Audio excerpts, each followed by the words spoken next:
All right, welcome to our explainer. Today, we're going to get into something that honestly is on pretty much everyone's mind. How do you build real, actual, lasting financial security for your family? We're going to break down the system that can take you from feeling stressed about money all the time to a place where you feel genuinely strong and in control. So let's just start with a really direct question, one that gets right to the heart of it. When it comes to your finances, are you really the one in the driver's seat? Are you actually actively managing your money? Or is it the other way around? Is your money managing you? Because look, this isn't just a clever phrase. This single difference is everything. It's the line between constant financial anxiety and real financial freedom. It really just boils down to who's in charge. Does any of this look familiar? The car breaks down and boom, you're scrambling to find 3,000 ringgit. Your kid needs braces and out comes the credit card, right? This isn't a plan. This is just reacting.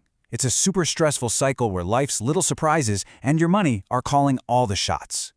But here's the thing, and this is actually great news. The secret to breaking out of that reactive cycle, it's not about finding the next hot stock tip. It's about embracing a simple truth. Building real wealth is actually supposed to be kind of boring. And trust me, that's a really, really good thing.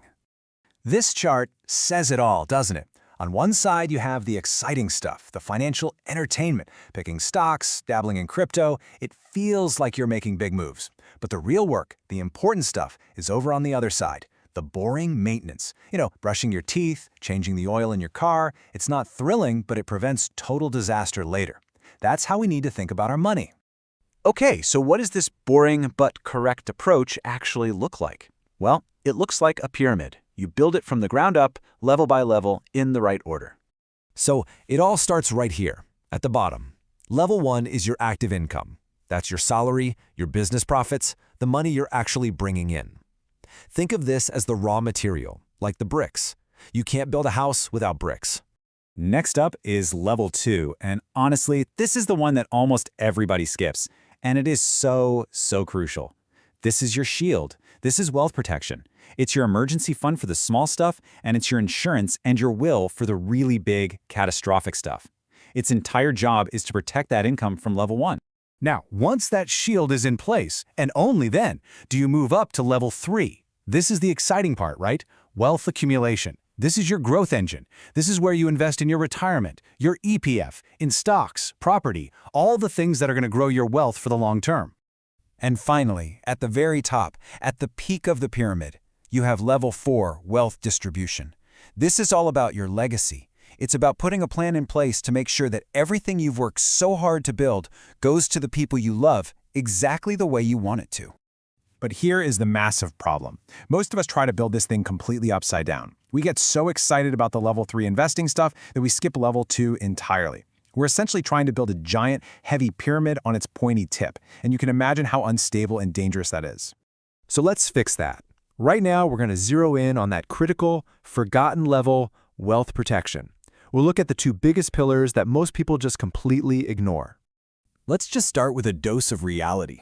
And look, this isn't meant to scare you. It's just a fact of life. 1 in 4 Malaysians will face a cancer diagnosis. It's not some far-off what-if scenario. It's a statistical probability that we have to be smart about. And this is exactly what insurance is designed for. Because you simply cannot save your way out of a catastrophe. Your emergency fund is for when the refrigerator breaks. It's not for 6 months of no income and a 300,000 ringgit medical bill. Insurance is the only tool that lets you transfer that massive, terrifying financial risk away from your family. And if you're thinking, it's okay, my job has me covered, you really need to see this. Here's the average cost of treatment. Here's what a typical company plan might cover. And this huge gap in the middle, that 200,000 ringgit, that's on you. That's a financially devastating number for almost any family. Okay, now let's talk about that other pillar of protection, estate planning. And the number here is, well, it's just as shocking. More than 90% of Malaysians pass away without a will. Just let that sink in. That means 9 out of 10 families are left to deal with a slow, complicated, and super stressful legal mess at the worst possible time in their lives. And the difference that having this one document makes is it's night and day. Look at the 2 columns. Without a will, your assets get frozen, sometimes for years. The law decides who gets what. With a will, your family gets access to money quickly. You decide who gets what, and you pick the person you trust to look after your kids. It's about clarity. It prevents so much conflict and heartache. Okay, so I know that's a lot to take in. How do we actually put this into practice? What are the practical steps? Well, let's use the famous 7 baby steps plan, but we'll adapt it to see exactly where this protection layer fits in. Now pay really close attention to the order here. Step 1, you get a small emergency fund. Step 2, you get out of debt. Step 3, you build up your full emergency fund. And then, look closely, we have Step 3B. This is the shield. Before you start getting all aggressive with investing in Step 4, you lock in your comprehensive insurance. Why? Because you've got to protect the foundation before you start building up. To really make all of this work, to actually put it into practice, it takes one last really powerful shift in your mindset. It's about how you see risk and what you choose to control. And this is not about becoming a pessimist. It's not about walking around expecting bad things to happen. Not at all. It's just about being a realist.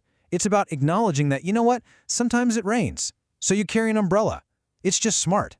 The whole shift boils down to this. You stop thinking if something bad happens, and you start planning for when something unexpected happens. That tiny one-word change from if to when is probably the most powerful thing you can do to protect your family's future. And this really gets to the heart of it. Let's be real. There are things in life you just can't control. You can't control whether you get sick or have an accident, but you absolutely can control what happens next. You can control whether a crisis for your family is just a medical event or a full-blown financial catastrophe that changes their lives forever. So in the end, it really isn't about luck or chance. Your family's financial security isn't a lottery ticket. It is a choice. It's a direct result of the decisions you make, starting with that boring, essential, and incredibly powerful work of building a protected foundation. So the only question left is, what will you choose?